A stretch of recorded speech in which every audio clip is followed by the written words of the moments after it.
Salut à tous et bienvenue sur WAC News. Le 13 novembre 2023, la communauté de Taninges, en Haute-Savoie, est plongée dans un choc profond après la découverte tragique du corps de Déborah Pell, la mère soupçonnée d'avoir assassiné ses 3 enfants. Selon des sources du Dauphiné libéré, son corps a été retrouvé dans sa voiture en Suisse, signalé lors de son passage à la douane et identifié par les autorités. Déborah Pell, âgée de 45 ans, était la principale suspecte dans une affaire qui a horrifié la France entière. Dans le chalet familial à Taninges, ses enfants, une fille de 13 ans, un garçon de 11 ans issu d'une première union, et un petit garçon de 2 ans, fils de son compagnon actuel, avaient été retrouvés sans vie. La macabre découverte avait été faite par les grands-parents, inquiets de ne pas voir leurs petits-enfants à l'heure du déjeuner. Les enfants étaient apparemment victimes d'une attaque au couteau, et les circonstances entourant leur décès ont laissé place à une onde de choc, non seulement parmi la famille mais aussi au sein de toute la communauté locale.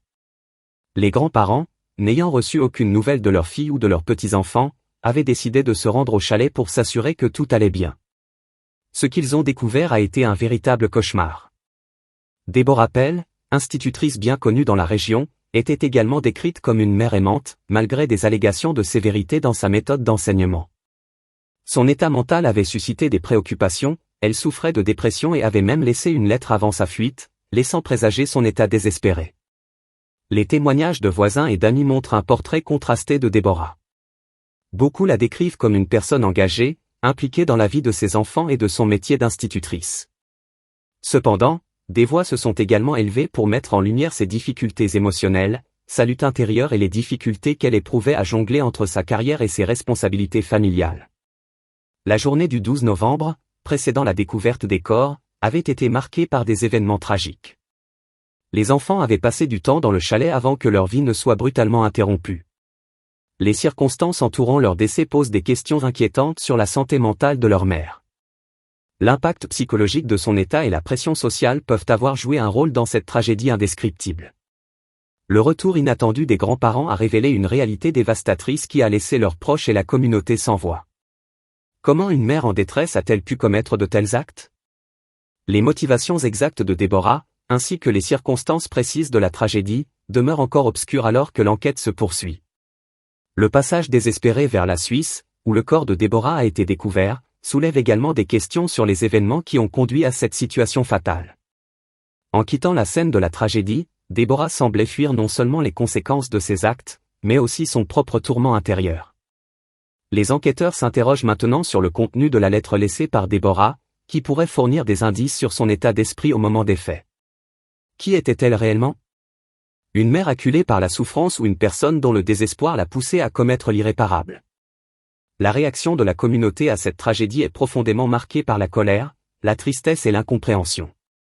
Des vigiles et des manifestations d'hommage aux enfants sont programmées, tandis que les habitants s'unissent pour pleurer la perte de ces jeunes vies innocentes et tenter de comprendre comment une telle horreur a pu se produire dans leur communauté.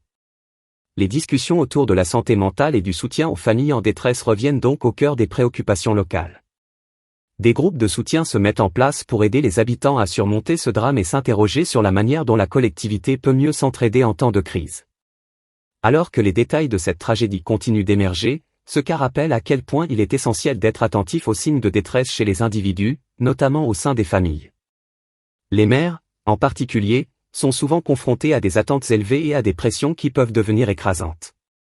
Ce drame met en lumière une réalité troublante, la douleur psychologique peut mener à des actes tragiques si elle n'est pas détectée et traitée à temps. La découverte de Déborah Pell et l'impact dévastateur sur sa famille et la communauté incitent à une réflexion plus vaste sur la santé mentale, le soutien familial et la manière dont la société aborde ces questions. L'heure est à l'introspection collective, à la prévention et à l'ouverture d'un dialogue franc pour éviter que de telles tragédies ne se reproduisent. La douleur des familles touchées par ces événements tragiques est immense et difficile à mesurer. Alors que l'enquête se poursuit, la mémoire des enfants perdus doit être honorée, et cet événement tragique doit servir de catalyseur pour des discussions sérieuses sur la santé mentale, le soutien, et surtout, l'humanité envers ceux qui souffrent. La tragédie de Taninges laissera une empreinte indélébile dans l'histoire de cette communauté, rappelant à tous l'importance d'être attentifs aux signes de détresse dans notre entourage.